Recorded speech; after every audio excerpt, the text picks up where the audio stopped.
I appreciate it. We'll be checking back with you as warranted. Now we go straight to our panel. Shelby Holliday, politics reporter for the Wall Street Journal, I should say. Steve Clemens from The Atlantic. Ken Vogel from Politico. David Korn, an MSNBC political analyst and Washington bureau chief for Mother Jones. And Naveed Jamali, former FBI double agent and an MSNBC contributor as well. Steve Clemens, we've been down this road before.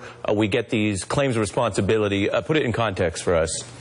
Well, I think right now, I mean, regarding the claims of responsibility coming in, this is what we've seen at organizations like ISIS and Al-Qaeda calling on people within countries. We don't know very much about these three individuals. It's interesting that I haven't seen their names yet. It hasn't leaked out, at least through the U.S. side.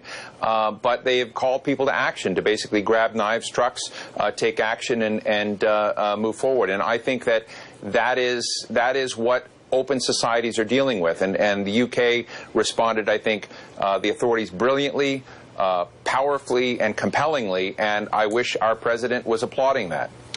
You mentioned the president, what you wish he was doing. We can read his response today. Ken Vogel, he says, we need to be smart, vigilant, and tough. We need the courts to give us back our rights. We need the travel ban as an extra level of safety, among several efforts he made to sort of inject his own policies or domestic thoughts into what is still an unfolding international terror incident. Your thoughts? Yeah, I mean, there was an element of irony, if not hypocrisy, in his response, particularly the calling out of the London mayor, misrepresenting his words on Twitter, his call for people to not be alarmed by the increased police presence.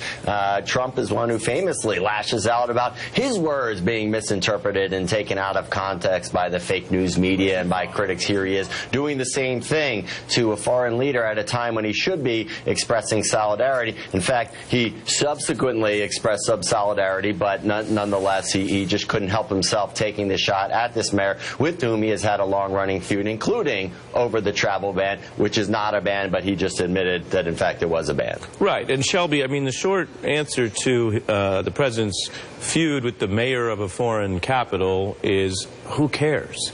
This is not the time for that. Well, and why? He's insulting an ally. He's rubbing salt in the wounds. He's also using a terrorist attack for political gain, talking about not just the travel ban, but gun control. So, you know, the big question is, what do you gain from this? You're only offending people. You're only furthering the controversy.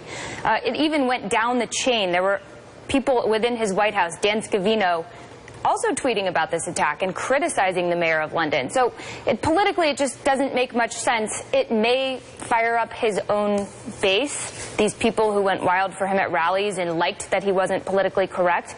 But even them, like in this instance of a horrific terror attack, the timing is just off. Well, and David, Shelby raises the point that the president's tweets could be counterproductive. It almost leaves you with the potential impression that these tweets are not thought out in any way. I don't know where you get that impression. I mean, come on, we got to stop acting surprised. He's done this time and time again. He did this after the Orlando terrorist attack. Everything is about Donald Trump.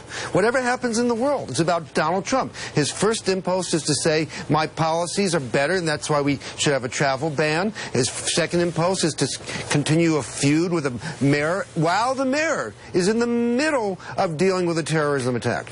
And so he's impulsive. He doesn't wait to see, so he's acting out of ignorance, and it's just really quite sad. Maybe this is good for the base, but his base is now down to 36% on the approval ratings, and this is just the way he is. And at some point, I'm still waiting for a Republican adult out there who's going to blow the whistle and say, this is not acceptable for the leader of a major country. Right, and Naveed, it's not just the president's role as a communicator, right? It's also his role as the head of the United States federal government and what we know and when we know it. So another tweet that hasn't even gotten as much attention because, you know, take your pick, was him retweeting the Drudge Report, you know, the political website about the state of affairs at a period of time where the United States and the UK had not yet confirmed who was behind this or the nature of all of the details of the attack.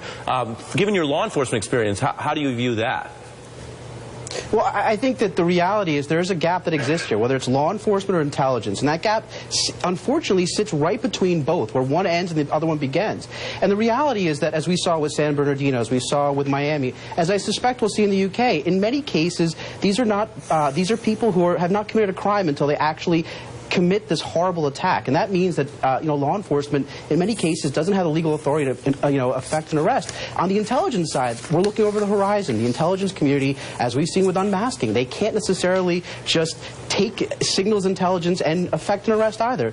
The people that you rely on this, Ari, are the community, and when you start going after pushing a Muslim ban in the middle of this, you alienate that community. That's the best line of defense for someone to pick up the phone and call law enforcement and say, my brother, my father, my sister, my wife, is someone you should check out. And when you start taking this rhetoric, you alienate that best line of defense. And it is, for a president, it is absolutely nothing short of missing completely the mark of what the intelligence community and the law enforcement needs to battle these terrorists. Right. And so, David, we've covered some of what the president said. That's part of our job in the news, but I think we all know there's a tendency here to obsess over that and miss some of the other stories. I want to turn with our panel here to another big story that you've been out front on, which is this Russia inquiry. Late Friday, reports that Deputy Attorney General Rod Rosenstein said he is willing to recuse and get out of the way if the special counsel investigation begins to ensnare him, given his role in the Comey firing, a kind of a in-the-weeds complex thing that also is super important if